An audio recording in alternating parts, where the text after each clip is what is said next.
Good afternoon, ladies and gentlemen. Welcome to the Defion Productions podcast, episode 94. A little bit of a late start today. Normally we start at 3 on the East. We're at 3:43 today. We got a lot to talk about. We got a buddy back in studio today as well. We'll get to that in a second. Let's start with the charts. Bitcoin having an amazing week. The greater crypto sphere itself, to be honest, is having a really great week. Bitcoin topped out at about 123K a couple of days ago. Right now, at the time of this recording, we're sitting at 119,640 total Bitcoin market cap of 2.38 trillion. We were at 2.4 trillion earlier. Ethereum, Troy's favorite coin, is ripping. We are in the last 7 days, Bitcoin's up 5.49. ETH is up 22.38% in the last week. Sitting at 3,445, total market cap of 415.9.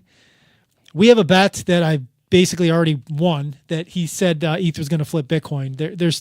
We can celebrate ETH doing good things, but I think it's pretty clear that we're not going to be seeing a flipping this cycle. But Troy will be happy with getting past 4K. We'll talk about that. We'll talk about that later. Even XRP is getting in on the dancing at sitting at $3.37. Wow, that's up 35% in the last 7 days. That's crazy. Solana, 174.99, kind of underperforming compared to the other ones, up 10%. Everyone's favorite shitcoin though. We'll talk about that one real quick. Pi. Well, everything else is ripping. Pi sitting at 44 cents, down 10%. I think we could put to bed that Pi is an absolute garbage token, and we can just completely stop talking about it. Bitcoin dominance, according to CoinMarketCap, and Troy we were talking prior to going live that we're getting a little bit of different numbers on TradingView, but on CoinMarketCap, 65.1%, ETH at 8.9%. That total market cap is incorrect. Maybe that total market cap 3.86 trillion. You know what? You are right. I didn't refresh the screen. Bitcoin dominance is 61.7. It's even less. Oh, wow. 61.7. ETH is 10.8. Total market cap 3.86 trillion. And with that, I'm going to hand it over to our co-host who's been off for quite a bit, took a little vacation. And my son is saying what's up in the he's saying Dogecoin. Dogecoin. That breaks my heart. And he's hungry. Yeah, I got to cook dinner when I get home. That breaks my heart. What's up, Troy? Say what's up to the people, and welcome back. Howdy, y'all. It's been a while. Was definitely in the trenches for the last couple of weeks, finding myself. I like to say, earning my edge. I definitely have to say, this market threw me a few loops, especially when you're heavily invested in Ethereum and altcoins, and seeing Bitcoin, especially Bitcoin dominance, go to the levels that we've seen. It's kind of like a gut punch, especially for someone being in this space for so long. But every cycle plays the same song. Bitcoin dominance always leads the charge. And I know Bitcoin is king energy, but I don't pray to kings. I use them as anchors. And that's kind of what I'm doing right now, is using my little bit of Bitcoin I do have as kind of my safety net, and using these other coins as more velocity, more of some multipliers for my portfolio. But yeah, we can start with the first chart I want to go into, which is the Bitcoin dominance chart. We can see that we're starting to break below some of my moving averages, and 62%, meaning that Bitcoin's market cap is 62% of the total crypto market cap. I like to see this. I like to see this breakdown below this. I know Don doesn't like to see it, but I like to see it, especially for how I'm allocated right now. Well, the beating that you took the last 6 months. Yeah, I did take a beating, but like I said, I was happy for you. I'll say I'm happy for you. I was earning my edge. Because of the beating that you took, I'm happy for you. Yeah, I mean, especially with my risk appetite, leverage could be a great asymmetrical tool, but it can also be a vice. And that's what I've learned, is I was using it more as a vice, more as just like dopamine and, or that rush of adrenaline, seeing your portfolio do, ETH goes up 10%, but you're up 100% using leverage. And it's a great way to multiply your wealth, but it's also, a way to destroy your wealth, especially in a bull run. I've seen more wealth being destroyed in this particular bull run than I've seen in the bear market, which is crazy. Yep. You know, people that I'm even friends with or see on Twitter that, you know, came in with 100,000 and it goes to 1 million and it's back below their entry point. So this is the time. Can we get on the same page finally? Yeah. In regards to what I've been saying for almost 3 years. You got to be absolutely elite to be a trader. Yeah. If you're not absolutely elite, hodl's the only way. Trading is not the way to enter this space and try to become a millionaire or make life changing. Like, obviously, as a Bitcoin maxi, buy Bitcoin, hold Bitcoin, stack Bitcoin. That's the strategy for me. But if you do have shitcoining tendencies and that's the games and the waters you want to play in, at the very least, if you're going to make that mistake, don't compound that mistake by trying to leverage trade that stuff as well. Because you're just like, you made a great point, and I'm glad that you're here to talk about that. But like, we're in a bull market and we're seeing more people losing money and getting liquidated because of that trading that they're doing than we see in the bear market when prices are going down. Yeah. So I mean, if that's not a lesson for people out there, I don't know what would be. Buy Bitcoin and hold. Oh, my daughter's. I got the whole family going in here. Your whole family's supporting you today. My daughter's in here saying stuff too. She's like, ETH. This is very tough. She said tough. This is tough. 11-year-old. That's 11-year-old language. Very tough. All right. I want to get into a story. I just want to look at one more chart. This is my moment. This second half of this year is my moment. There you go. You know? Okay. So we are looking at the ETH Bitcoin ratio. So this just shows you the relative strength ETH versus Bitcoin. And this is a ratio I like to look to see what is the optimal, what is the dominant asset that I want to hold. And ever since September of 2022, it's just been a slow bleed. And if you were following a system or a trend model, you would see that, okay, you would obviously want to be holding Bitcoin over ETH.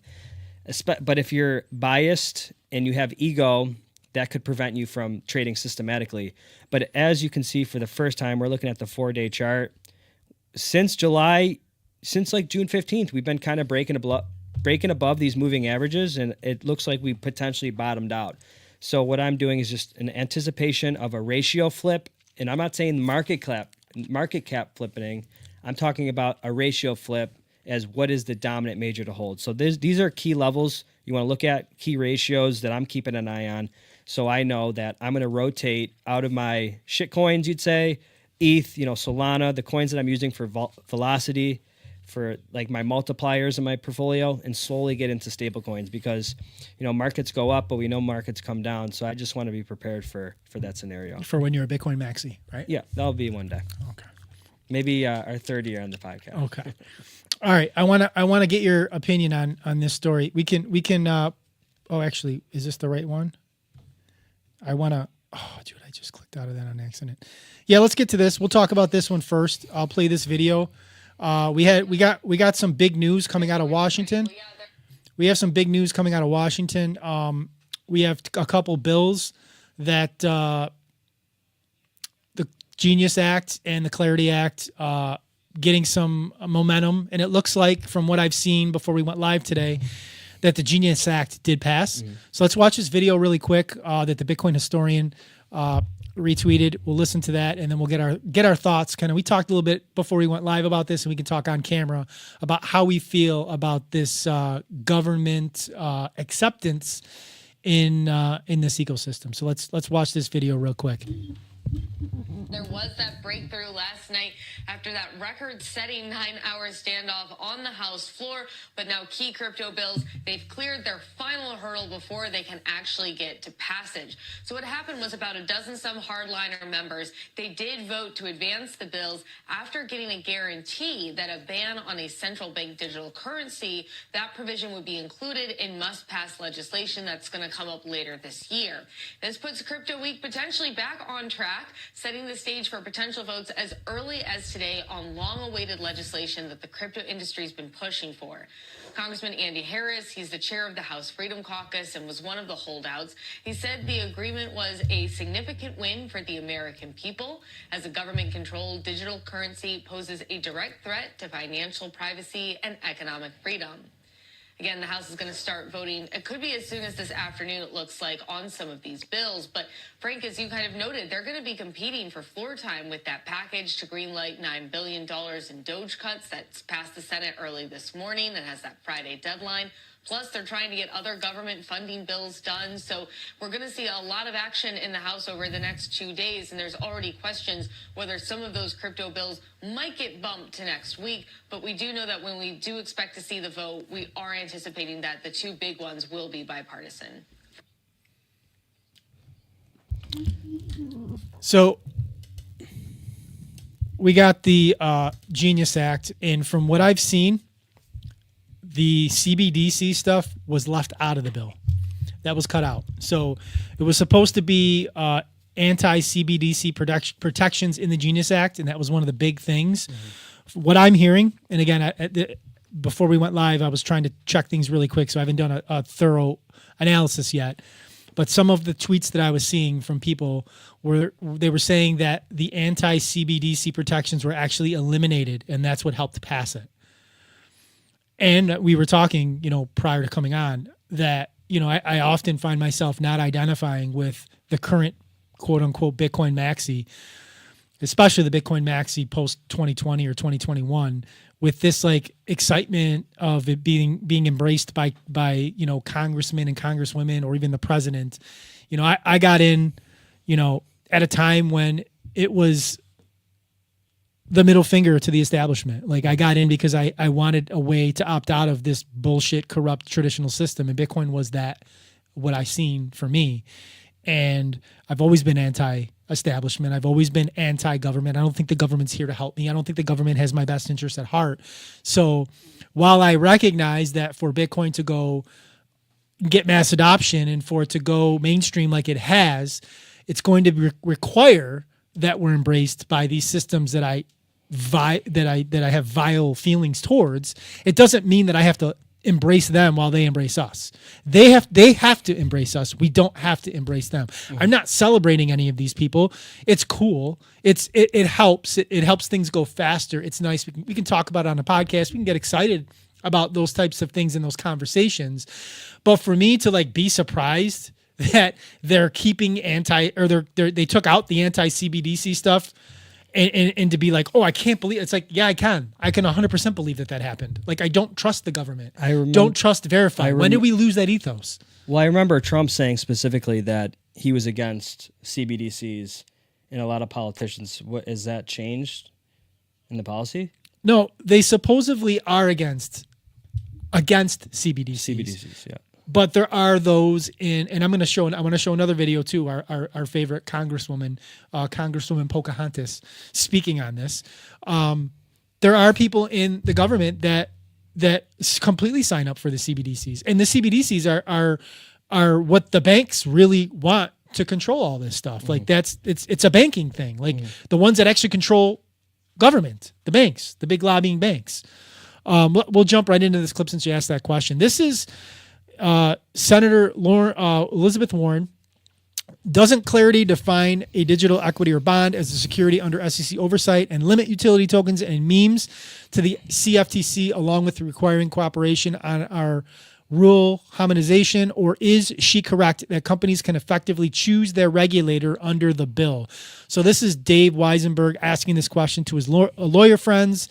And this is, I honestly, to play this is like nails on a chalkboard because that's what her voice sounds like to me. And I want to punch my screen every time I see her on it. But I'm going to bear the 55 seconds to play this because I think it's important and we can talk about it. Crypto isn't used to blow up our entire economy. So I'm very worried about that, but I want to add one more twist, and that is the Clarity Bill has all those problems, but it also has a provision in it that would let any company listed on the New York Stock Exchange opt out of SEC regulation by just digitizing themselves, put themselves on the blockchain, and all of a sudden it turns out that Amazon or Meta or General Motors is no longer governed by the SEC. You do realize that literally would blow up the value of the New York Stock Exchange. that whole My first thought is, if that's true, good. Blow it up.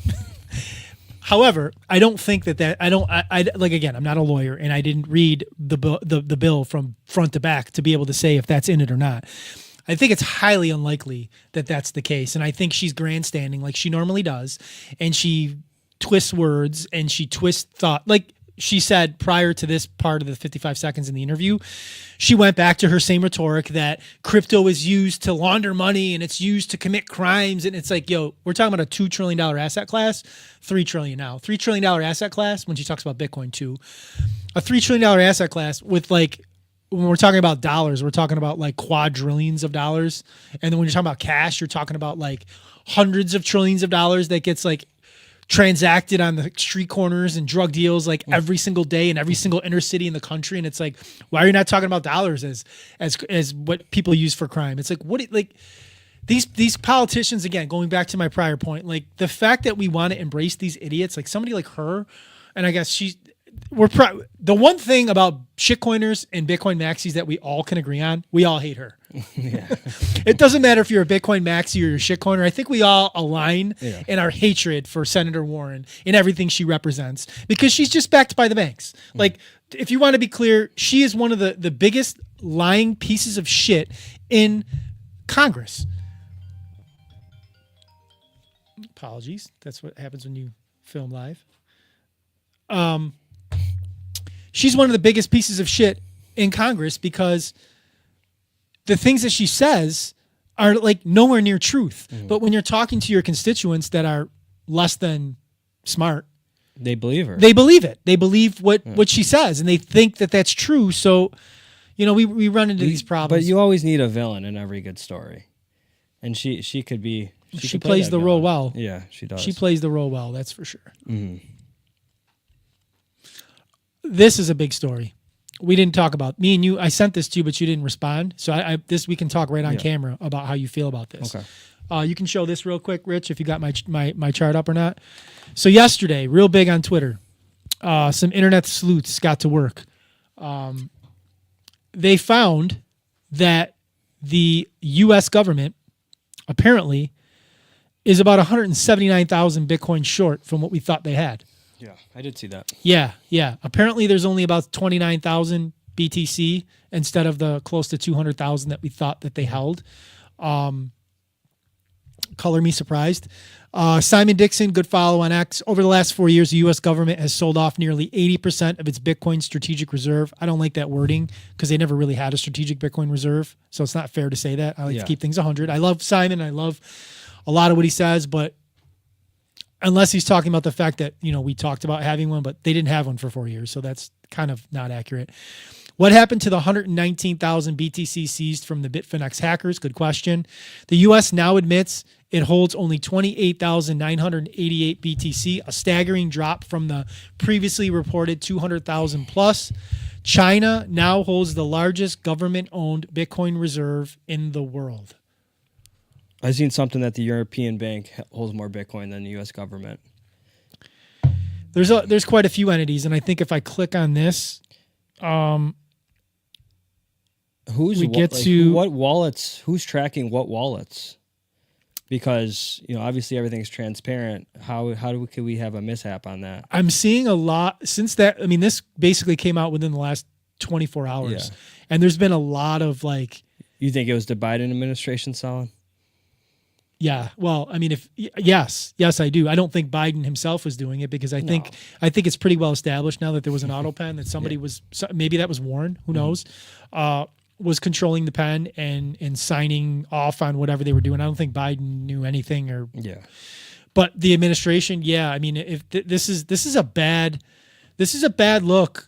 Yeah, only in regards to not take away the conversation of like we don't want the U.S. to sell their Bitcoin and all that. Just the fact that like you have an administration right now that's so pro our ecosystem, and then the former being so anti our ecosystem, and just knowing that like you can have just such drastically different ideologies in a short period of time. Should give everybody pause, right? Because all the people that are celebrating Trump being president, all the people that are happy with and again, I've said, especially on this podcast, where I think he's had his missteps, but just knowing that, like, you have this administration for another 3 years or so, and in that time, you could have another administration come in and be like the last, and just like go right back to where we were the last couple of years. So being like excited and embracing these people, like, it changes so quick and so fast. It's like relying on the government and like leaning into all this government stuff is just wild to me. Like, Bitcoin doesn't need it. It never did. It never will.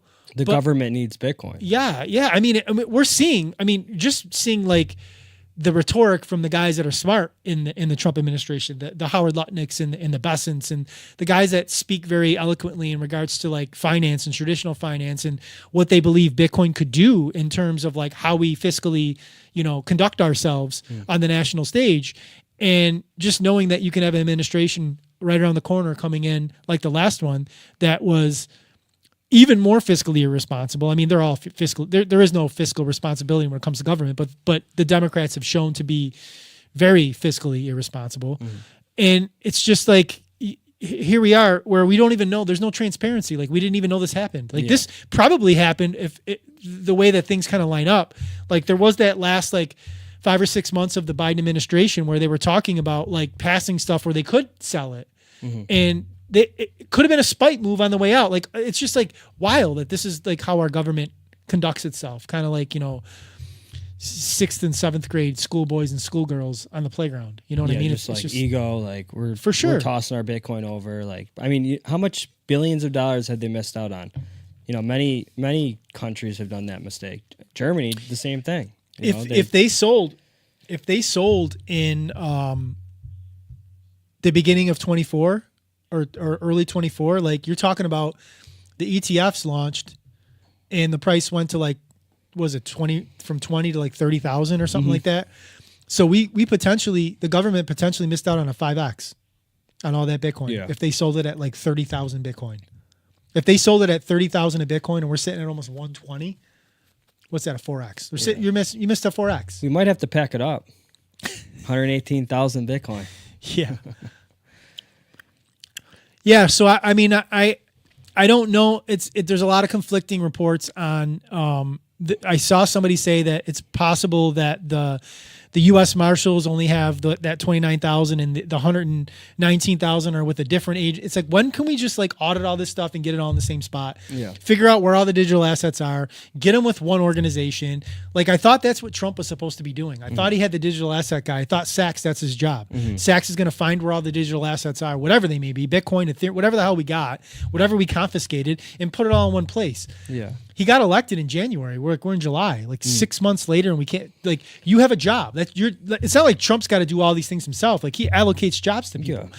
You're telling me in like the modern day and age of technology, 6 months isn't enough time for a guy to find where all our digital assets are? Like, I don't understand that. Yeah. It's like it's weird.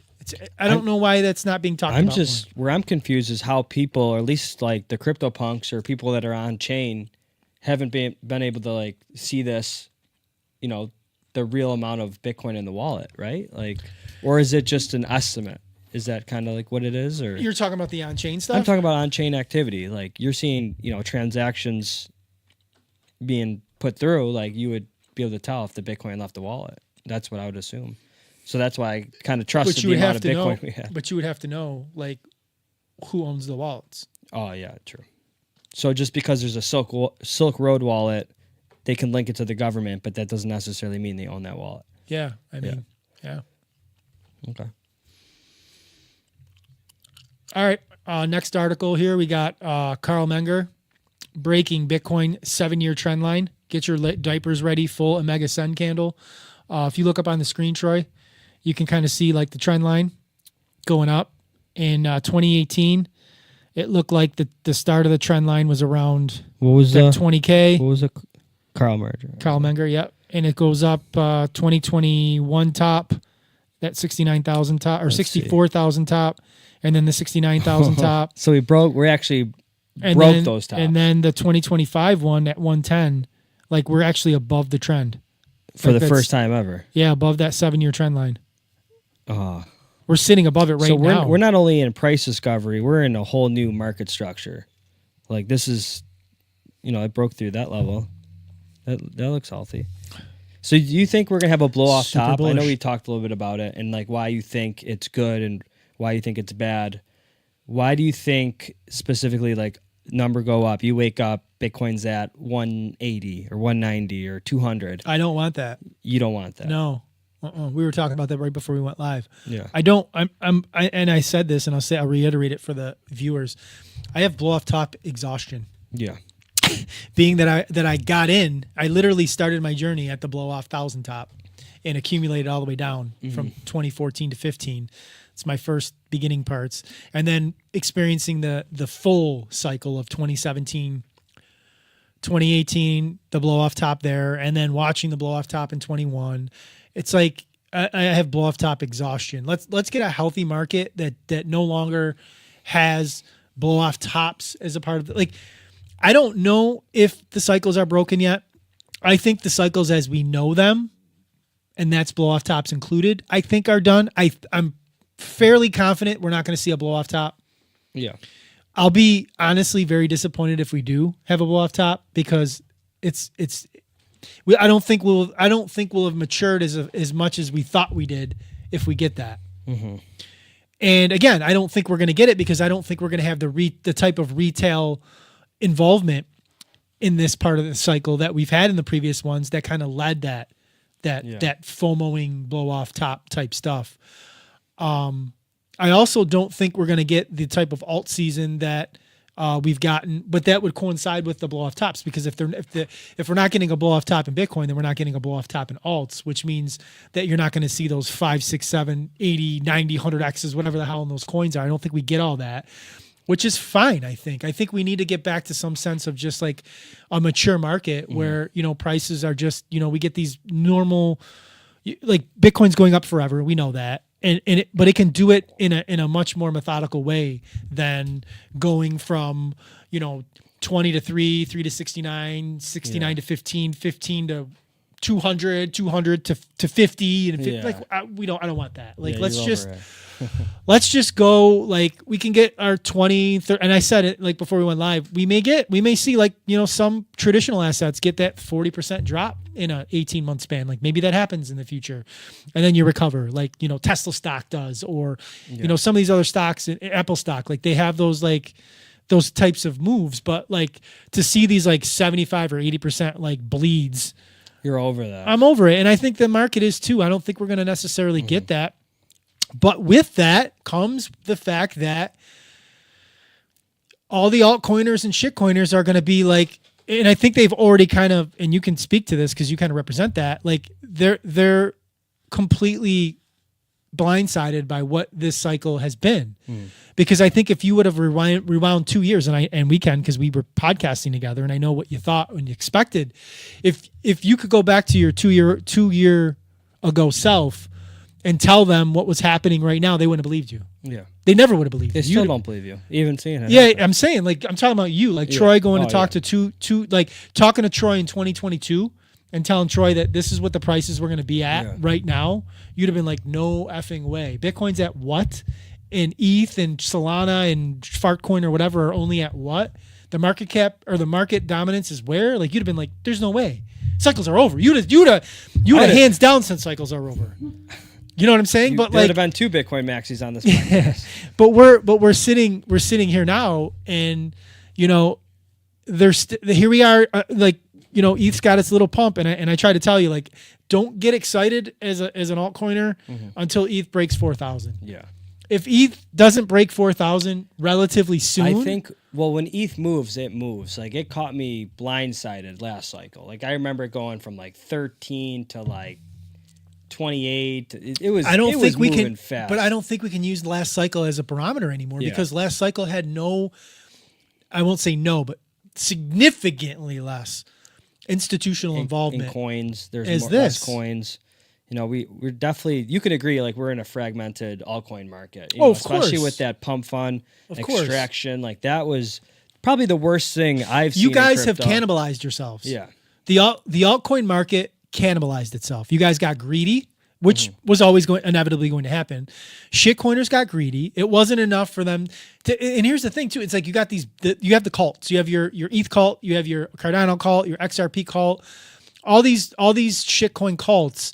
And then it's like, it's not enough. Like now you got to make like Fartcoin. You got to make Pump Fund. You got to make like all this nonsense. And it just, there's only so much like money to go. Like it's a $3 trillion. We're almost at 4. So we can say a $3.8 trillion market. In the grand scheme of things, where the total global market is like over 1 quadrillion. We're like a little speck on the screen, this whole ecosystem. And it's a scary. And you're like fighting over it all by allocating and diluting it with all this nonsense. It's like you guys didn't learn your lessons from the Bitcoin maxis. Number one, telling you just to be in Bitcoin, and number two, like you guys fragmented, use the word, yourselves among, and you split up the little bit of liquidity that you did have through all this other shit. And then you're like, well, why didn't my coin pump 10x? Why isn't my, it's like, well, like math, bro, like math. That's why there's only so much to go around. Yeah. And here's the thing too. This is the big point that I'm trying to drive home to. Like, to get your blow off top shit, which I'm going to make an argument here that I think I'm correct about. As a Bitcoin maxi, I think I represent most of us. We don't want the Bitcoin maxis don't want the blow off top. If you poll altcoiners and shitcoiners, I would say that most would say they want the blow off top because they think they can say, for many different kinds of reasons. But you're not gonna you cannibalize yourselves from a blow off top because all the people that would have supplied that blow off top for you killed them off a year and a half ago with the pump fund bullshit, and you made them all exit liquidity way earlier in the cycle than you should have. You should have never done that, because the people that would have came in now to help pump your bags, they got scarred with all the shit they were doing with pump.fun, that they lost all the money that they would have had now to help pump your bags, and they're not coming in to give you the blow off top that you want because the money's not there. Yeah. And the ones that do come in aren't going to have enough than the ones that were the degens that you screwed up with all your nonsense that you did a year ago on Solana and all that bullshit. And we talked about this earlier, is I just don't think like human behavior changes. People like to gamble. People like to speculate. I've had multiple people text me that are I wouldn't say Bitcoin maxis, but they hold mostly Bitcoin, and they've made a significant amount on this last Bitcoin run. And they're like, what coin should I buy? Because people like, it's human behavior. People like to take their profits, roll them down the totem pole, and speculate. Because, how much, realistically, how much more could Bitcoin go up here? Another 100%? Even if it does, people. It's the same argument. This is the frustrating argument. Yeah. It's like you gotta and I'm saying you, but also like just the whole shit. You gotta stop looking at this in dollar amounts. Stop looking at it like rotating into, like, it's like all these words that get used. It's like you're looking at taking money from a pristine asset that's only going up and putting it into something that's only going down, because you're pricing it in dollars. Dollars are only going down. Dollars are continually getting debased. So you're trying to outsmart the smartest pristine asset that we have, which is Bitcoin, by going into something else and hoping that you'll get a return, and hoping that you get a 3 or 4x here, and then pricing it in dollar. And this is overwhelmingly where the crypto market gets things wrong, by trying to outpace Bitcoin, thinking that you're and this isn't you particularly, but this is 95% of people, thinking that they're a way better trader or way better market timer than they actually are. And then instead of just buying, stacking, and holding Bitcoin over the long term, they try to play this game that ends them with both less USD and less Bitcoin than if they just would have methodically bought and just set it and forget it. And this is what the Bitcoin maxis like myself have been trying to tell everybody for years now, especially on this podcast for almost 3 years. You can't outsmart the market. The market can stay irrational longer than you can stay solvent. Full stop. Whether you're in traditional markets or you're in the crypto markets, markets will remain irrational longer than you'll remain solvent. We can even just talk about Bitcoin. Bitcoin spent 6 months trading in a 60 to 70 range. Boring as F. As just a Bitcoin max, you're like, dude, when is this thing going to do something? But as somebody that's stacking, that was amazing for me. Yeah. Like I'm basically getting the same price over and over again, over and over. I don't have to worry about like the DCAing was giving me basically the same price right around. Yeah. You know what I mean? That was so a good range to get out. Yeah, it was good. It's good to add there, but like trying to outsmart these markets, and like that's why people that do trade and trade Bitcoin, we're getting obliterated there. Mm-hmm. Because they'll tell you like, oh, when things are trading sideways, it's like a trader's dream. It's like, dude, you're not an elite trader. Didn't James Wynn get liquidated like 100 million within like a 1% range? Yeah. When you're using 40, 50x leverage, that'll do. Yeah. That's crazy. I mean, it's like you're literally playing with like literal generational wealth. And you can say whatever you want. If you're worth $1 billion, it's like somebody that's worth 100K and they lose 10K. It hurts. It hurts. I don't care what you say. Like, it hurts to lose 10% of your wealth. So he's got to be worth $1 billion for 100K to like, because he said, "Oh, it's no big deal." He's got to be worth $1 billion for 100 million to only be that 10% hit. Yeah. And he was trying to get to $1 billion. He said he was trying to get to $1 billion. So he's not at $1 billion. So he's not $1 billion. Yeah. So he lost a significant amount of his net worth. Yeah. Shitcoining. And I don't care when you're trading, you're shitcoining. Yeah. You can you can be doing it just with Bitcoin. You are shitcoining because you are shitcoining with the US dollar. Mm-hmm. You're using the biggest shitcoin of them all. Yeah. You're pricing it in a shitcoin. Yeah. That's shitcoining. You can professionally shitcoin though. If you're in the top 1 or 2%. Yeah. And that's it. Everybody else usually goes broke, goes to zero. This is a really, really good time to take it all the way back, because not only am I getting exhaustion with, some of the traditional stuff, a lot of the influencers and a lot of the current landscape of Bitcoin voices I'm getting exhausted from some of that shit too.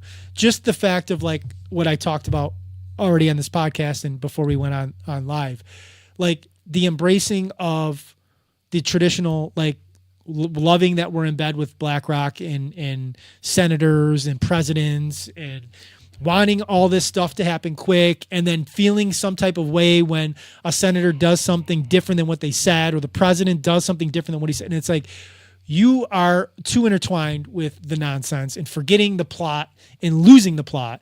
So I'm going to show this video way back in like 2012, 2013. This is the man who's more responsible for me being a Bitcoin maxi than anybody else, even more than Michael Saylor, anybody. This is the guy that I was watching. This was my Michael Saylor back in 2014, 2015. I was consuming as much Andreas Antonopoulos videos as I possibly could.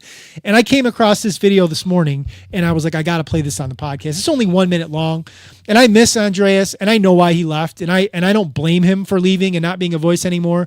But I'm going to play this 1 minute clip, and this is Andreas speaking. Keep in mind when Bitcoin was worth $200 a coin.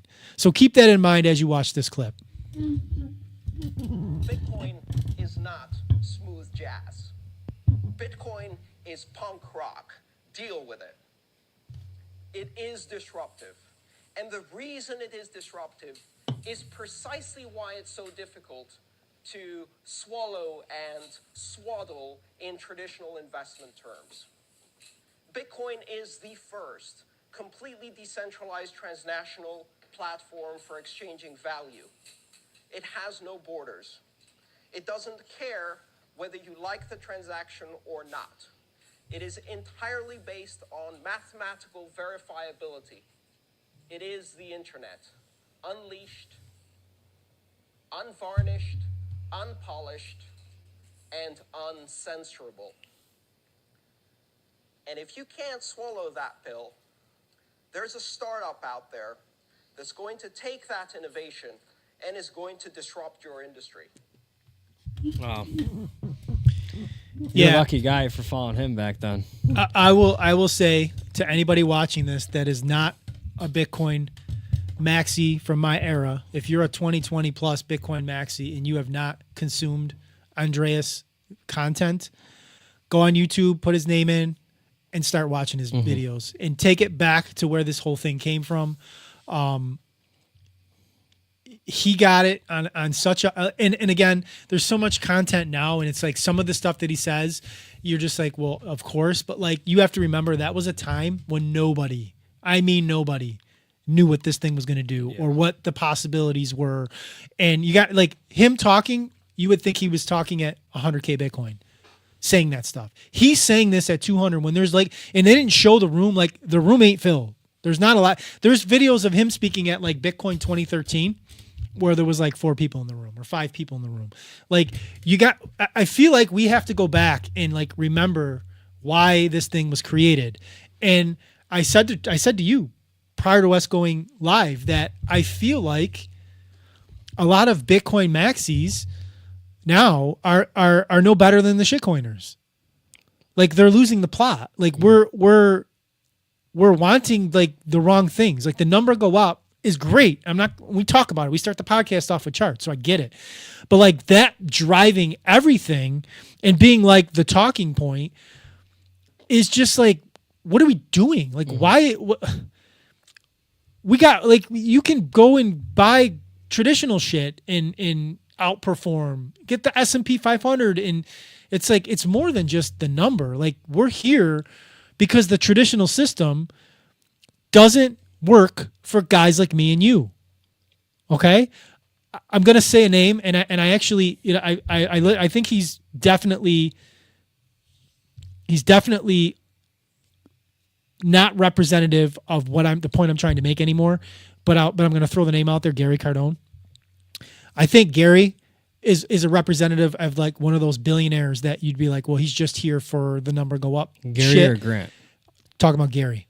Grant, he basically orange pilled his brother. Grant is like almost all in now with Bitcoin as well. Yeah. Because Gary is on a space every single day, every single night, and he gets it. And he's one of those voices that came here for the money, to make the money, and he's staying because he gets like what this represents. the revolution. And he's had so much interaction with like normal people like me that I think it's bled into like his intellect and his understanding that he's in a higher tier than most, but this is going to work because of what it does for the people on the tier that we sit on.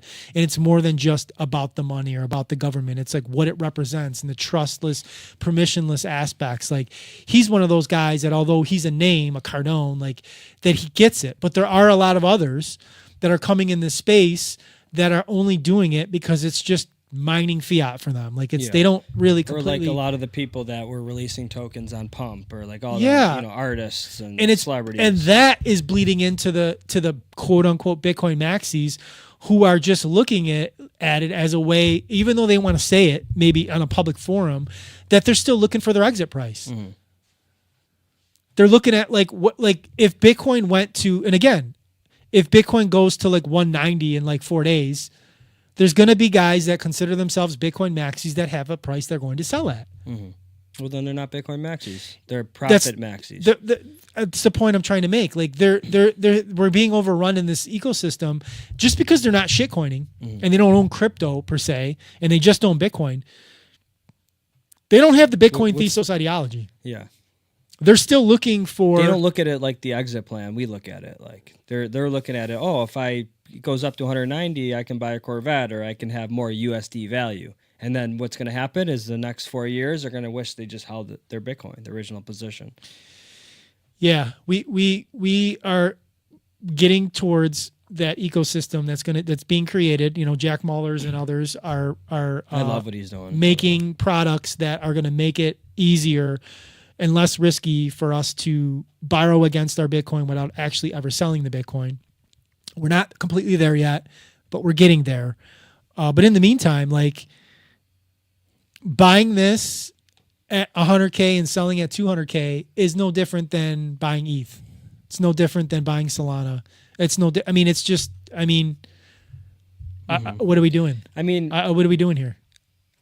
If there's a lot of people out there that are using these altcoins or Solana or ETH more as velocity for their portfolio, but if you're not using Bitcoin as the denominator, you're better off just holding Bitcoin, because if it's down 1% in Bitcoin terms, then what are you doing? So you do have to have some sense of ratio analysis if you are going to be shitcoining and gambling and these other narratives. You know what I mean? Because a lot of people are using USD as the denominator when they're looking at these shit coins, and they should be using the Bitcoin denominator.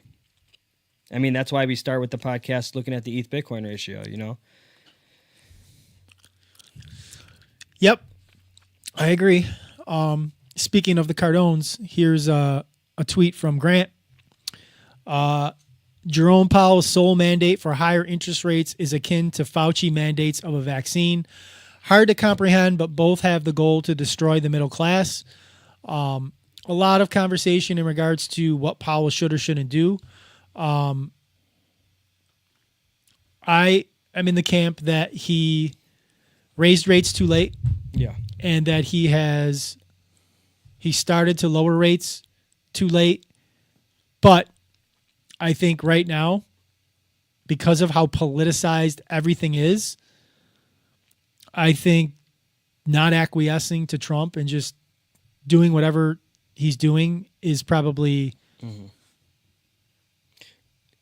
I mean, it's if Trump would just keep his mouth shut. Maybe ironically enough, he probably would have got rates cut. Yeah. But I think, you have these big hubrises that egos. I don't blame. I don't like Powell, so I'm not defending Powell. I don't like the Fed. I want to end the Fed. That's part of the ethos. And I don't like Jerome Powell. I think he's shit. But I see, because I try to put myself in the circumstance, in the situation, I can see why he's doing what he's doing. Mm-hmm. Because Trump is annoying, and he doesn't know when to shut his mouth. You can save trillions of dollars per year. Powell doesn't give a shit. He's going to be he's going to be working at some hedge fund in a year when he's done with his term, or he's going to go get like Yellen. Like he's going to go get some money. He don't give a shit. Yeah. He doesn't care. Trump cares because it's on his watch. Yeah. That's why he's motivated. Powell's not motivated. Powell's going out the door. And all things considered, whatever you want to say about Powell, as of right now, this second, history may look back differently on this, but as of right now, this second, the fact that we didn't get a recession that's broadcast, that we, like, again, this might change when we look back and see that, we were in one.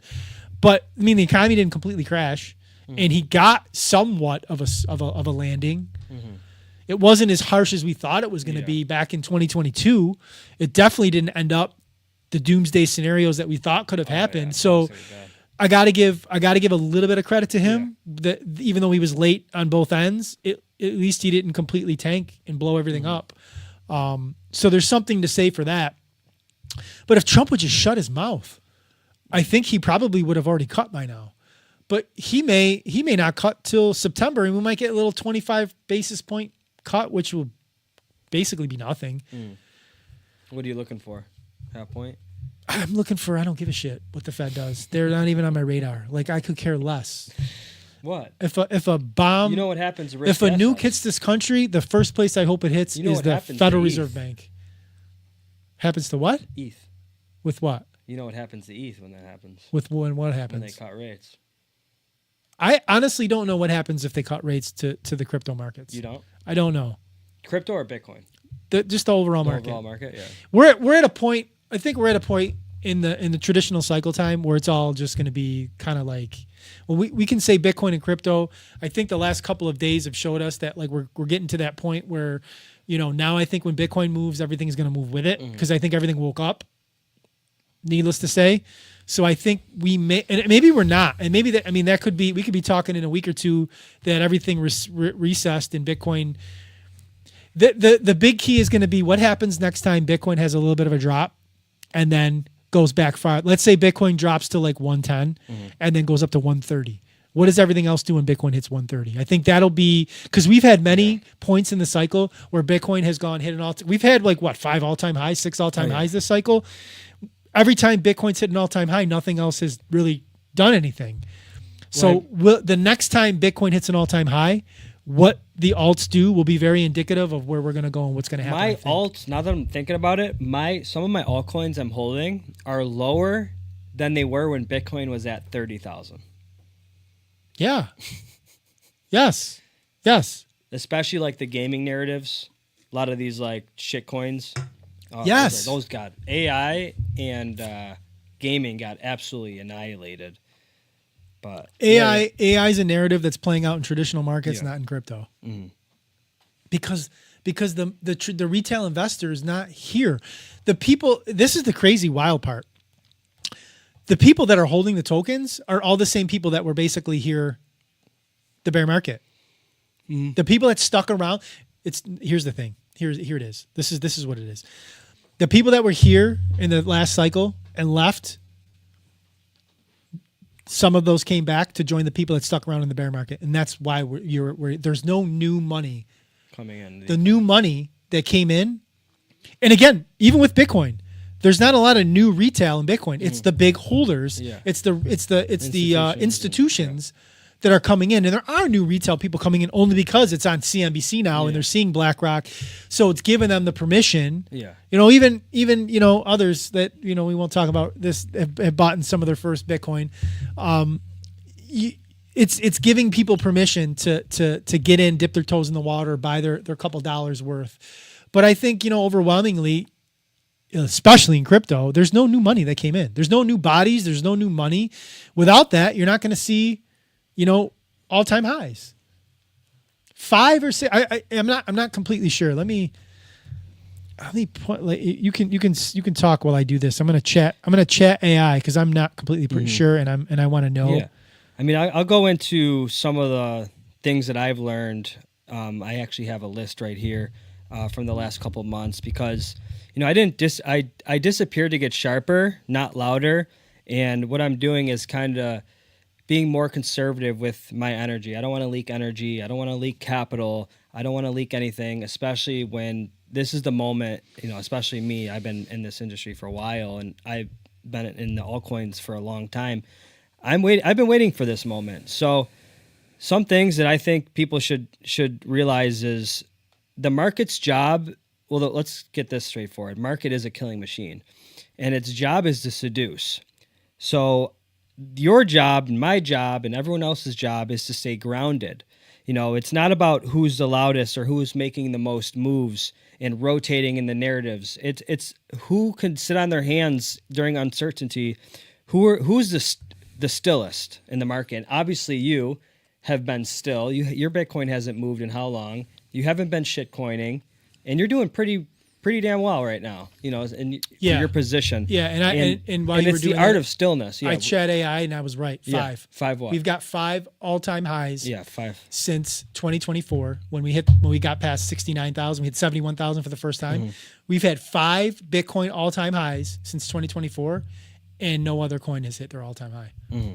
5 times. So if you look at previous cycles, every time Bitcoin hit an all-time high, so did some other coin. Yeah. Everything else was like following its coattails. There was a lot of new coins that went off, 2024, 2023, but they're dead right now. It's Arbitrum, Optimism, Metis. Like I can name a whole narrative that's completely. It's funny. That's funny. That's why I don't believe in conviction. I believe in seeing the chart, having the data, and reacting to the data. Because one of my highest conviction plays was the layer 2 ecosystem, because we had that merge, we have all these stuff going on with the Ethereum Foundation. I was very certain, I'm sure there's some people watching this that did buy a layer 2 like Arbitrum or Optimism. I got an Arbitrum airdrop, so I didn't really mind, but I definitely should have rotated that out into like ETH or something more stable. But yeah, don't rent other people's conviction. Never rent someone's conviction, and also don't solely rely on conviction. You have to look at data. You have to look at price action. Narratives are shifting fast, and you don't want to be the one that's caught holding the bag, because nothing's worse than that. And then the sunk cost fallacy that your egos get involved, and you don't want to cut the loser, but it's kind of like buying a beater and then putting more money into a beater when you can just trade it in and lease or finance a car that's more reliable. And that's kind of the mindset you have to have. There's a lot of emotional biases. And I think the market is a reflection of your subconscious mind too. So like a lot of the mistakes people make in the market, it's just a reflection of your mind, whether it's over trading or seeking validation. People that seek validation tend to overtrade, or, people that cut losers or cut winners too early are ones that are most likely to fear a failure, So you have to, when I did take a step back, it was more of just like internal work on my own systems and my process, and building models and having trend following models and using quantitative analysis to make decisions and not so much emotions. Like I said, leverage is a great tool. It's a great tool for asymmetrical upside, but it could also be a vice. And when you're trading the market for the wrong reasons, it'll expose you. So I think every successful trader or an investor has gone through something like I've gone through, where you're humbled really quickly and you're like, okay, like the market is a killing machine. It's not here to, it doesn't care about your feelings. Emotions. It doesn't, no emotions. It doesn't care if you're happy. It doesn't care if your dog died. It's always going to be there. And you have to approach the market with, resilience. You can't be this emotional, sporadic person, And my framework is simple: structure over hype, thesis over noise, and return on risk over return on ego. You can chase pumps, or you can actually build wealth vehicles. You can build systems to compound your wealth and your knowledge. So, I mean, I know we got a few more minutes left. I don't know if you have anything else to talk about, but I just want to say one thing is I didn't go quiet because I had nothing to say. I went quiet because I wanted to build something worth listening to. And that's kind of where I'm at right now in this stage. And I'm just thankful that I've survived, and the volatility that I did experience, I'm here, and I've learned a lot from it, and I've survived. I know people that, especially with my risk tolerance, that are in leverage and memes and alts, and they're gone. Their portfolio's wiped out. They have no dry powder. They have nothing to work with, and I'm happy that I'm still in the position I am today with the amount of knowledge that I've gained within the last 3 months. And I think that's huge. Like, I've earned my edge. I've earned my battle wounds, And if I never got wrecked in leverage, you're going to get wrecked in leverage at some point, if you don't have risk, protect your risk and your downside, risk reward. So that's really it. I mean, it's a learning experience. I know you don't trade often, but Ever. It is. Never traded. Yeah. Zero trading. None. Yeah. Buy, hold, stack. That's it. We're not a hugely followed podcast, but I think we're a good indicator of what happened this cycle. Yeah. For the people that are watching us. Someone that's sitting in stillness, holding Bitcoin, preaching Bitcoin, and the other side of the spectrum, someone that I have a little bit of Bitcoin, but most of my much more than you had when we first started. Much more than I started. But my portfolio is based on velocity. I'm looking for multipliers, and that's my risk tolerance. I don't have a family. I don't have kids. I'm comfortable. Like, if my portfolio went to zero, that would suck. But I could tolerate the risk. So I'm here for it. Yeah, I don't agree with all of that, but I mean, everybody's got their trading, and everybody has their positioning, and everybody has their ideology, and that's what makes this podcast good when we're both on it, is that you get two completely different perspectives: the Bitcoin maxi and the guy that likes to be into the crypto coins and try to outpace Bitcoin and not do it. To be fair, if I would have rotated, I mean, everyone thinks what ifs, but one of the platforms I use, you can look at your portfolio value, and you can denominate in ETH, Bitcoin, and USD value. And when you're looking at it in USD value, it's not too bad, right? Like, I'm good. But when you're denominating it in Bitcoin, it's like, damn, like I could have rotated, but that's something I've learned. I've learned that, a lot, like, my thesis was right. The timing was off. And that's why I think the second half of this year, I will have my moment on this podcast where I can look at Don and ETH is at 6K, and I can be like, I told you so. I did lose the bet. It didn't flip it completely in market cap, but what I meant really was the ETH Bitcoin ratio flip, to be fair. All right, let's end the podcast on what this cycle really has been about: Bitcoin treasury companies. Yes. That's been the narrative this cycle. Publicly traded Bitcoin solutions firm Matador Technologies plans to acquire 6,000 BTC by 2027 with a $656 million funding strategy, aiming for a top 20 spot among corporate Bitcoin holders. This is the trend. This is kind of what's been going on this cycle. It's been Bitcoin, and instead of Bitcoin and altcoins, it's been Bitcoin and Bitcoin treasury proxies. And this is not slowing down. So the money that would typically be going into altcoins, that's another thing, is instead going into Bitcoin treasuries. You got the Misties, you got the MicroStrategies. People are buying that instead of buying altcoins, which is also another factor that's causing. We didn't talk too much about that. We can talk more as we go on and watch these types of things happening. But I think that's another thesis of why we're not going to see a blow off top this cycle, and we'll talk more about that next week. There'll be every week is like a year in traditional finance and crypto. Yeah. Again, welcome back, Troy. We're back at it. Boys are back in town, and to you boys and girls out there, please follow both of us. We got our X's and if you're watching us on a platform that's not YouTube, please go to our YouTube, Defion Productions, and follow us. Follow us both on X. I'm always posting content. Follow me. Check me out in spaces. I'm always in a Bitcoin space almost on a daily basis.